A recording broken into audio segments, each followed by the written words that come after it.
Okay, it's the end of the 2:40 p.m. turn, and compared to the past hour of fighting, this one was a little quieter, as the French around Hougoumont really become exhausted. It's become a bit messy over there. It's become difficult to activate those divisions. Plus, of course, attention is divided.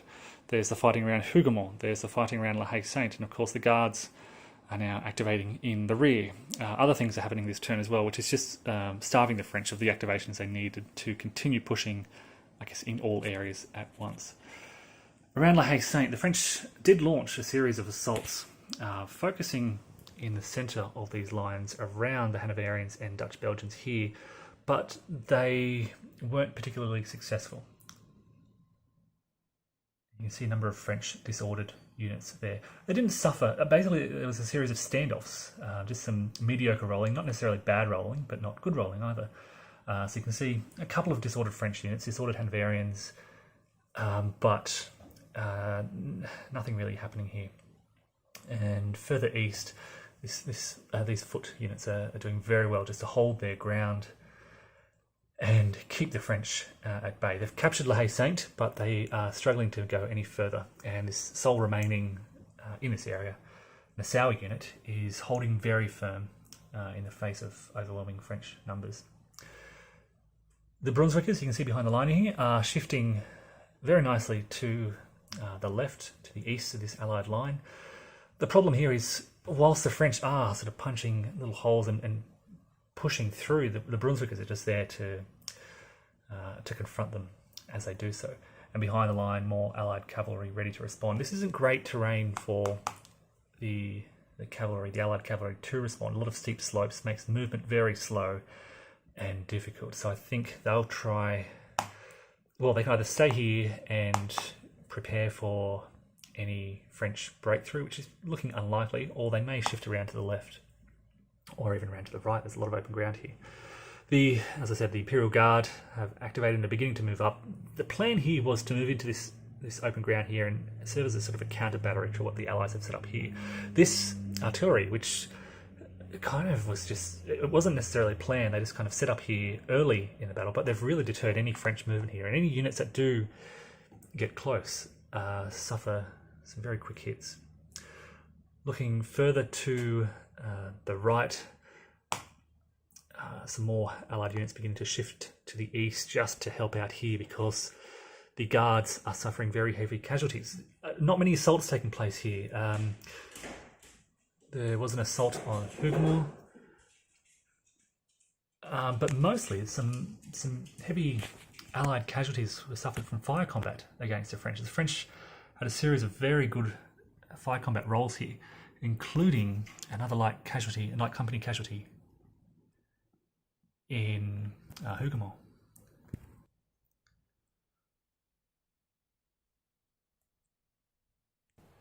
And further to the right, it's been pretty quiet. The French cavalry has been resting, and you even have this maybe Hanoverians shifting back to the left to keep an eye on this position around here as the French really punch through quite hard. But elsewhere, behind the lines, the Imperial Guard activated as a core activation with the help of Ney, and they are beginning to move up.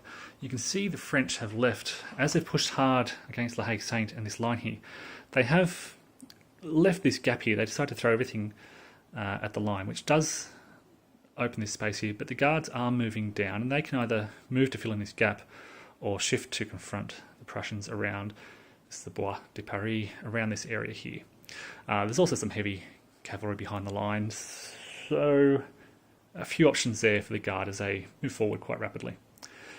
Prussians are moving on, and Blücher and von Bülow are now on the field. Blücher with the red marker and von Bülow in blue.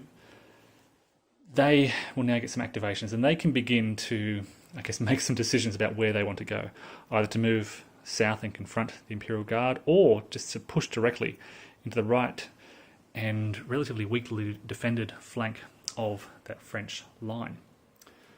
The French have set up that nice artillery battery there. They're not doing much at this stage, And in fact, they're in a bit of an exposed position. The French light cavalry may have to move quickly to the right to respond.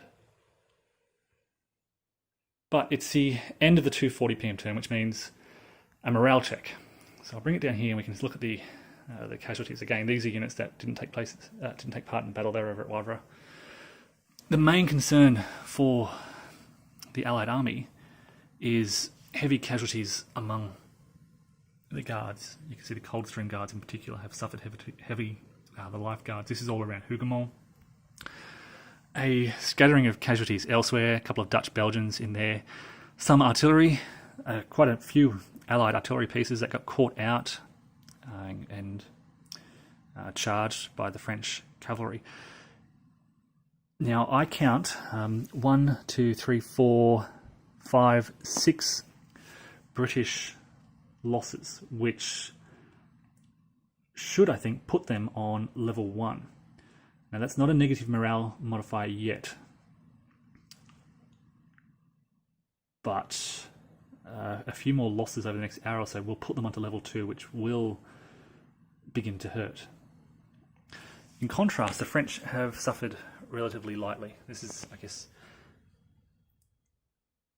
you can see first and second corps here, 1, 2, 3, 4